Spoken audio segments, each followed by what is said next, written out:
Jazakallah. Assalamu alaikum rahmatullah.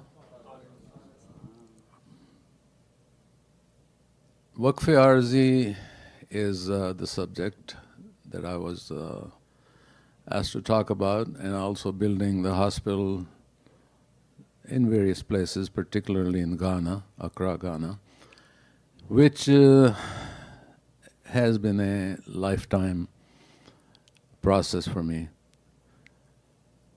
And I don't think it's easy to separate the two parts.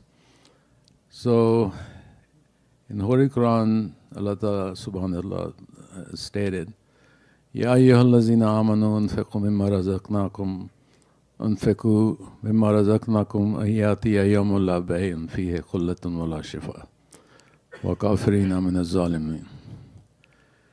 O ye who believe, spend from what God has given you unless the day comes when there will be no shifa, no charity, no going back to undo what you've been doing. So I look at myself, I started the humble beginnings. Who thought, I would have never thought that one day I'll be sitting in this prestigious conference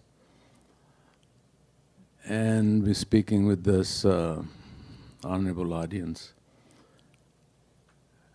The whole life to me has been a miracle. I think we all can vouch for that, especially myself. I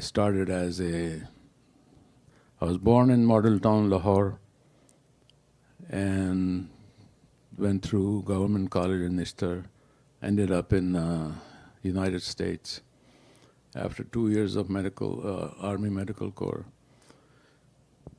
And there had been obstacles after obstacles which were become very passable with the grace of Allah. And one day I found myself being a neurosurgeon. After all the against me, multiple times people told me that you cannot be a neurosurgeon. It's not a specialty I was told when I was an intern in surgery. That specialty, no foreigners go into, which has been proven wrong many times now. Then after completing my training, I came to Baltimore again multiple times. I was told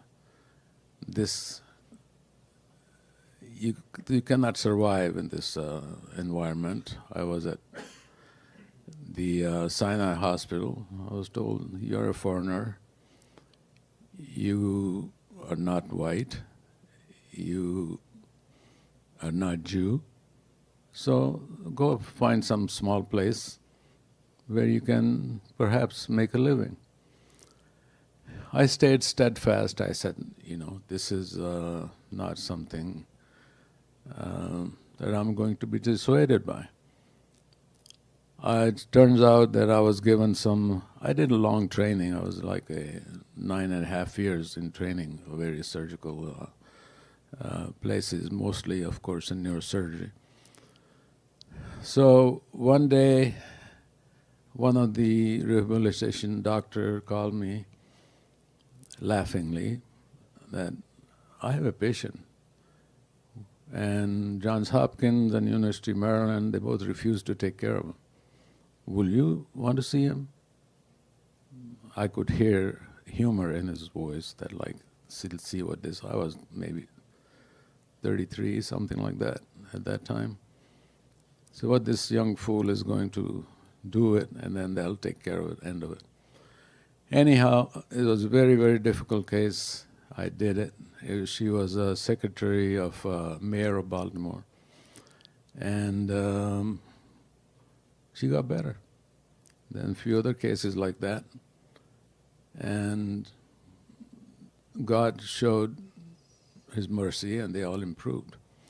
So my practice started to pick up. And I had to hire more people in my practice, and one of them was an African-American girl who was my physician assistant. When I hired her, she said, "Dr. Khan, what are you going to do after 5 years?" She's a very bright and hardworking young lady. I said, "Look, God has been so kind to us that we have to give something in return. We have to give back.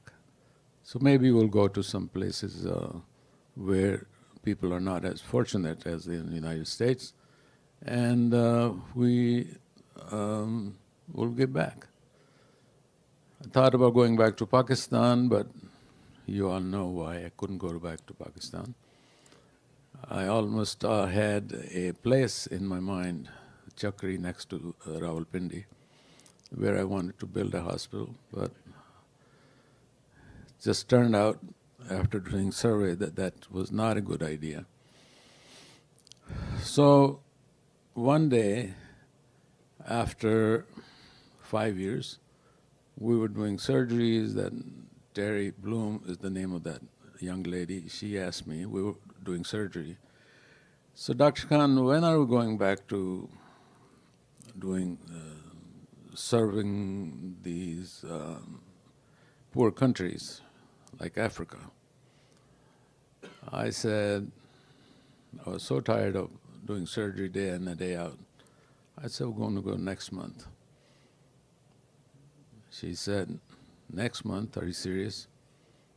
I said, "Yes." I told my nurse to call my office and tell my secretary, her name is Jackie, who's still working with me after 28 years. I said, "Tell her to buy my ticket to Africa." She goes, "Africa? Where in Africa?" Like Sarah Palin, to me, was one country of Africa. I said, "Well, Ghana." So why Ghana? So I don't know. I don't know any other name, any other country. I have no idea. But why not? So I went to the office next day. My secretary said, "Are you serious? Going to Ghana?" I said, "Yes, buy my ticket." So this was in September of 1999. And in November of 1999, I was in Africa. I landed in Accra, and I found out by the time that Amir Abdul Wahab Sahib, he was Amir. I communicated with him a little bit, but I had no idea, I did not know anyone.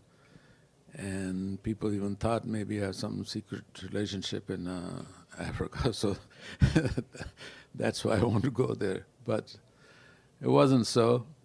But it turned out I met with a few people and talked to the neurosurgeon. There was only one neurosurgeon for the country of 22 million at that time.